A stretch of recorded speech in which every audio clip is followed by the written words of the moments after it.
स्वागत है हमारे YouTube चैनल APS एकेडमी पर। डिक्सेशन 5 सेकंड बाद स्टार्ट। सर्वोच्च न्यायालय के कॉलेजियन ने न्यायमूर्ति PD दीनाकरण को सिक्किम उच्च न्यायालय के मुख्य न्यायाधीश के पद पर स्थानांतरित कर फिर एक बार न्यायपालिका की विश्वसनीयता पर प्रश्न चिन्ह लगा दिया है। उल्लेखनीय है कि दीनाकरण इससे पहले कर्नाटक उच्च न्यायालय के मुख्य न्यायाधीश थे और सुप्रीम कोर्ट में पदोन्नति के दौरान कर्नाटक हाई कोर्ट के वकीलों द्वारा उन पर आय से अधिक संपत्ति अर्जित करने और सरकारी भूमि पर अवैध कब्जा करने जैसे गंभीर आरोप लगाए गए। वकीलों ने इन आरोपों का ज्ञापन विगत सितंबर में सुप्रीम कोर्ट के प्रधान न्यायाधीश न्यायमूर्ति KG बालकृष्णन, न्यायमूर्ति BN अग्रवाल, न्यायमूर्ति HS कपाड़िया, न्यायमूर्ति तरुण चटर्जी और न्यायमूर्ति कपूर को प्रेषित किया था। मद्रास बार काउंसिल के इन सदस्यों ने दीनाकरण की तमिलनाडु में हाई कोर्ट के जज के रूप में नियुक्ति के दौरान थिरुवल्लुर और वेलूर जिले के अराकोनम कस्बे में 550 एकड़ के करीब अवैध भूमि खरीदने का आरोप लगाया है। यह भूमि न्यायमूर्ति दीनाकरण ने पत्नी, 2 बेटियों और 2 निकट संबंधियों के नाम से खरीदी थी।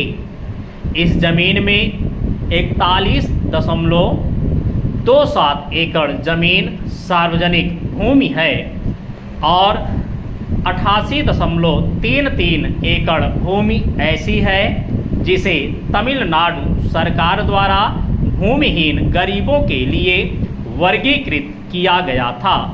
गौरतलब है कि न्यायमूर्ति दीनाकरण द्वारा गांव की इस जमीन पर कब्जा करने के बाद इसी गांव के लगभग 600 दलित परिवारों को राज्य सरकार के आदेश के बावजूद जमीन नहीं मिल पाई है। न्यायमूर्ति दीनाकरण पर यह भी आरोप है कि उन्होंने सार्वजनिक संपत्ति पर कब्जा कर ग्रामीणों द्वारा इस्तेमाल किए जाने वाले सार्वजनिक जल स्रोतों, ग्रामीण सड़कों, कुल्हों, चश्मों आदि को कब्जे में लेकर उनके इर्द गिर्द बाड़ लगा दी है ताकि ग्रामीण इन प्राकृतिक जल स्रोतों का इस्तेमाल ना कर सकें। उन्होंने बाड़ लगाकर ग्रामीणों को गांव की सार्वजनिक संपत्ति के इस्तेमाल से रोक दिया है। इस कार्य के लिए उन पर अपने पद का दुरुपयोग करते हुए पुलिस बल के इस्तेमाल का भी आरोप है। अवैध रूप को कब्जाई गई इस जमीन की अनुमानित कीमत 1100 करोड़ रुपए से भी अधिक है।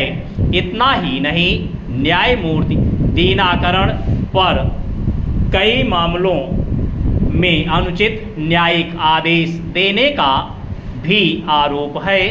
ये सारे आरोप इतने गंभीर हैं कि इन पर तुरंत कार्यवाही करनी चाहिए थी, पर कार्यवाही के बजाय उन्हें पदोन्नत करने का निर्णय लिया गया।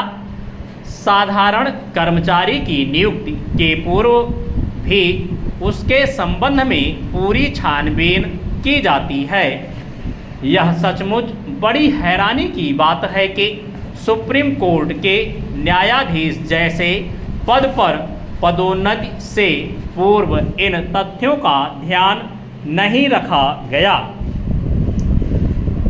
दंतेवाड़ा में नक्सल हमले के बाद दिल्ली मुंबई के बौद्धिकों का एक बड़ा हिस्सा अचानक आदिवासी हितैषी बनकर सामने आया। स्टॉप।